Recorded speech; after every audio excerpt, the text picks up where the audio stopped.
So let's jump into the first of these two examples. So for part A, well, the function f, it's not on the screen anymore, so I'll just write it down so we have it in front of us. It's defined by f of x is equal to -1 over x. So we're going to need to compute not only the first derivative, but the second derivative.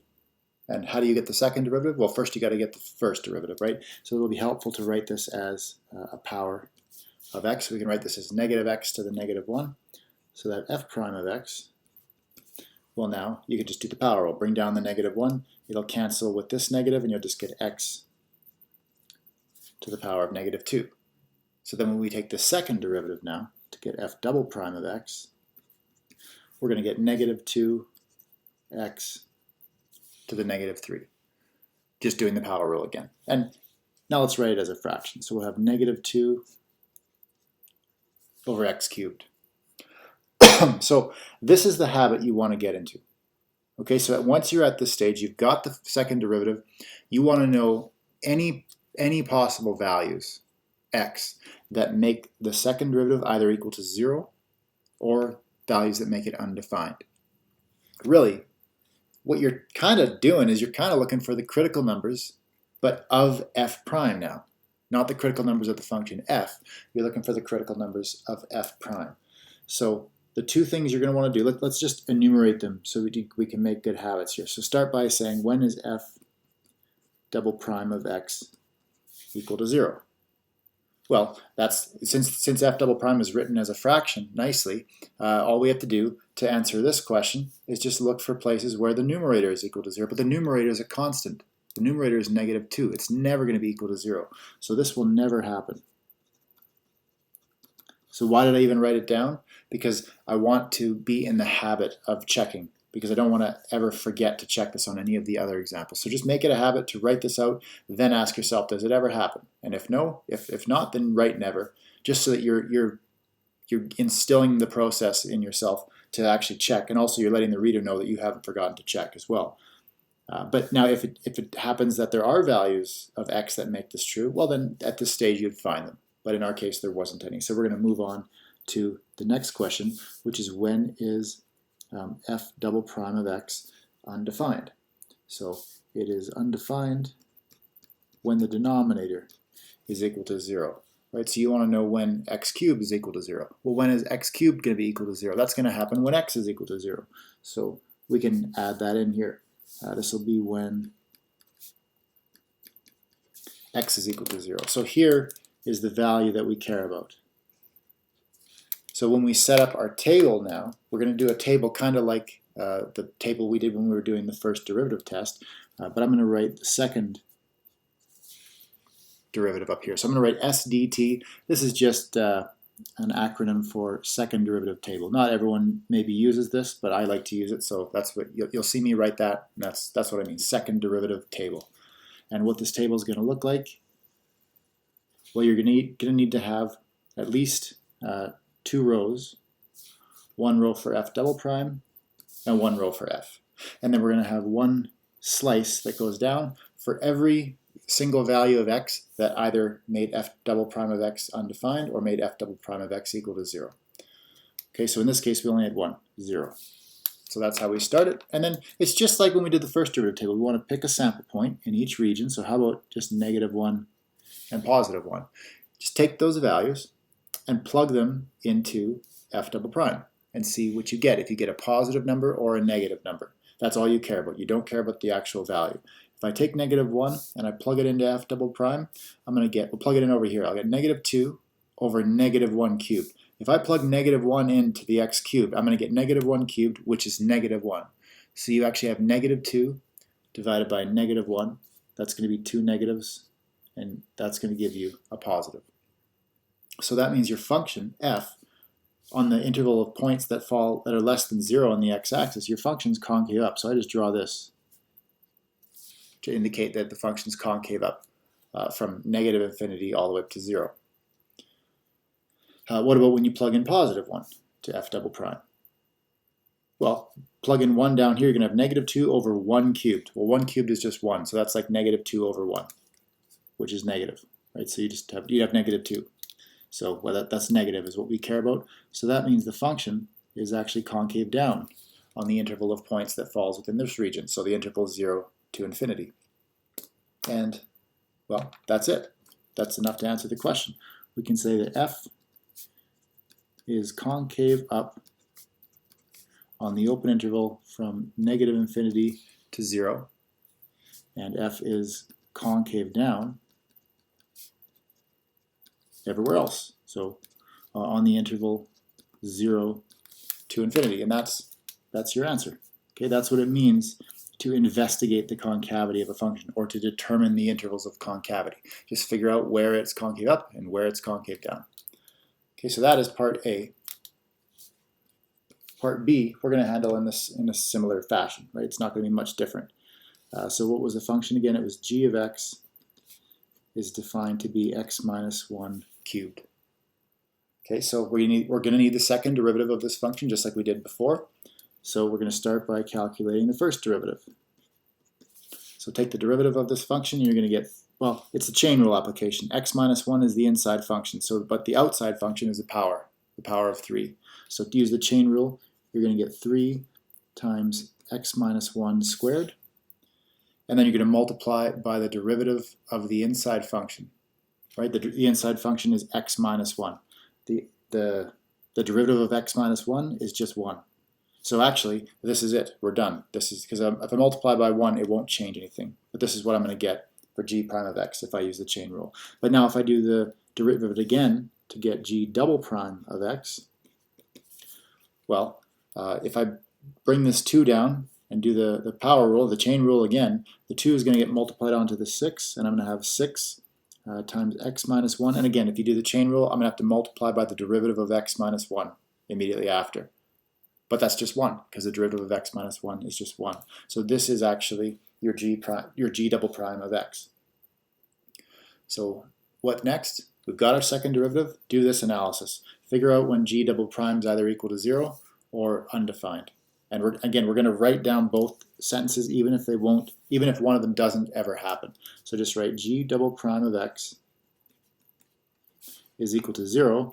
Well, that's actually going to happen, right? Because if x minus 1 is equal to 0, then the whole thing is equal to 0. So when x is equal to positive 1, that's when this is going to happen. Okay, so that's one value that we care about for our table. Now, when is g double prime of x undefined?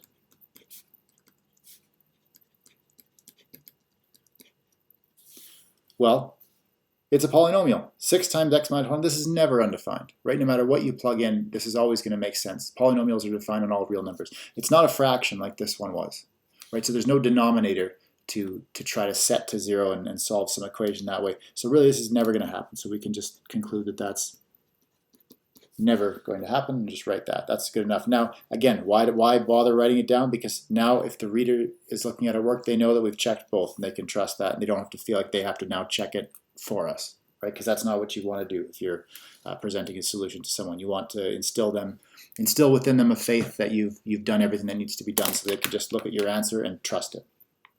Okay, so let's set up the second derivative table now.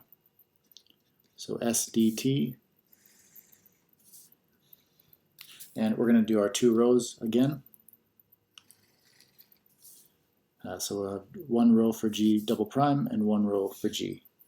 And then we only had one value of interest here. And now we're going to pick a sample point on either side. How about 0 and 2? So take those values, plug them into g double prime, and figure out the sign. So plug in 0 to g double prime, you're going to get 6 times 0 minus 1. That's 6 times negative 1. So that's negative 6, or in other words, negative. So your function is concave up to the left of positive 1. But if you plug in 2, you're going to get 6 times 2 minus 1. 2 minus 1 is positive 1, so you get 6 times 1, which is positive.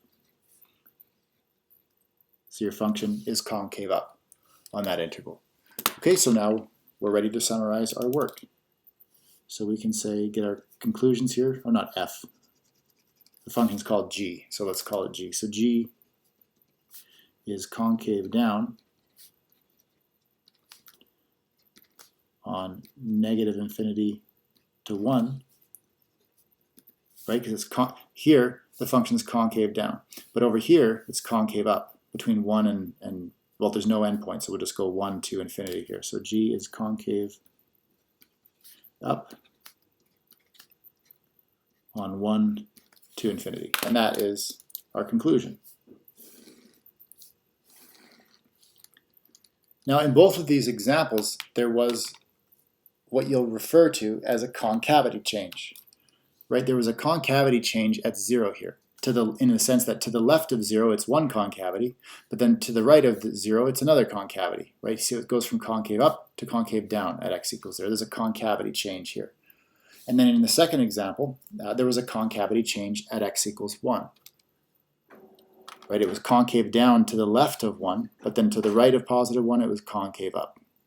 So, but there's a difference. There is a subtle difference here in the way this happened between each example. 0 does not correspond to a point on the graph of f in this example. And the reason for that is that 0 is not in the domain of this function. Right? If I plug in 0, I'll get 0 for the denominator. So this actually is not in the domain of this function f. But in the second example, this point 1 is in the domain of g, the function we were looking at, right? The function g, it's a polynomial. It's just factored. But if you expanded this, it would be a cubic polynomial. If I plug in 1, I actually get 0. So, but it doesn't matter what value I get as long as there's a definition for this value. That means not only was there a concavity change here at 1, but 1 is actually in the domain of the function g, which means this number 1 corresponds to an actual point on the graph of this function g. And we have a name for those. They're called inflection points. Okay, so but in the first example, 0 did not correspond to an inflection point because it's not in the domain of the function f. Okay, so there's a subtle difference there, but it's important. So this remark here, in the previous example, the concavity of g changes at x equals 1, right? We just said that. It changes here at x equals 1. And since g of 1 is 0, just plug in 1 to the function g, and you'll see that you get 0. Since g of 1 is 0, this point, 1, 0, is actually a point on the graph. And this is a point on the graph where the concavity changes. And we have a name for it. It's called an inflection point. So that's what I'm going to write here. Okay, so that, and just to think of the picture, we didn't draw a picture, but it's kind of like this point here, right? This is like an inflection point right here.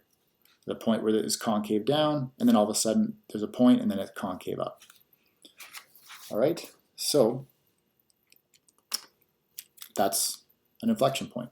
And now, and actually, more generally though, if you got some function that's continuous at the point x equals c, and if f changes concavity at x equals c, so in other words, think of the point 1 in this previous example, right? This function g is continuous at the number 1. It's a polynomial, it's continuous everywhere, so it's certainly continuous at 1. And there's a concavity change at 1, because it's concave down over here and then concave up over here. So it satisfies this perfectly. Well, if that's the case, then c, f of c, so in other words, the y value that you get if you plugged c into the function, this is called a what?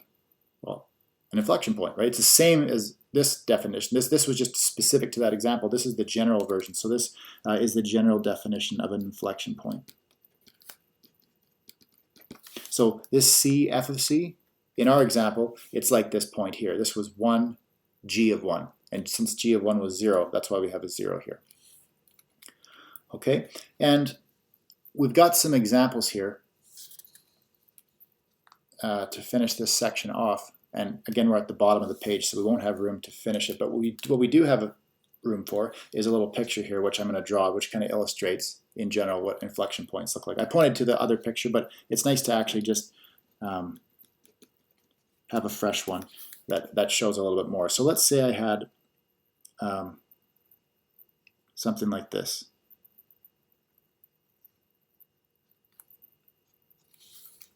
Okay, so let's take a look here. This looks like it's concave down here, and maybe I could have drawn a bit more to emphasize that. Let me actually extend this to make sure it's a bit more exaggerated. Okay, so ignore that little arrow here. I'm going to go all the way to here. So in this picture, you can see here it's concave up, right? And if I said concave down at the beginning, I meant to say concave up. So here it's concave up, right? If rain came down, there'd be a little puddle of water that gets collected here on the graph. It wouldn't maybe be too deep because this doesn't leave much room for it to get collected, but there is ever so slightly an upward curve there. So water would fall here and catch at least some of it. But then as you move to the right, at least when you get over here, it's concave down. If water were to fall down here, the water would drip down the side over here or would run down the side over here. So there's some point in there where it changes, and it looks like it's maybe right about here. And if I draw the point big enough and exaggerate it, then I'll kind of cover up any errors or any inaccuracy in where I draw that, right? Because here, this segment, it's concave up, but then over here, it's concave down. But then if you keep going, now it's concave up over here again. So somewhere in between here, it changes. So where is that happening? Maybe right about here, let's say. Right, because over here, it's concave down, and then over here, it's concave up. And then again, it looks like it changes again to concave down. Like this is, if water were to run down here, it would just run down the side. Right, it wouldn't get collected at all. So where does it change? This is concave up, this is concave down, maybe about here. So that's the idea. These are inflection points. They're places on the graph, they're points on the graph where the concavity changes. So let me just write that, inflection points. That's what we're talking about, points like this.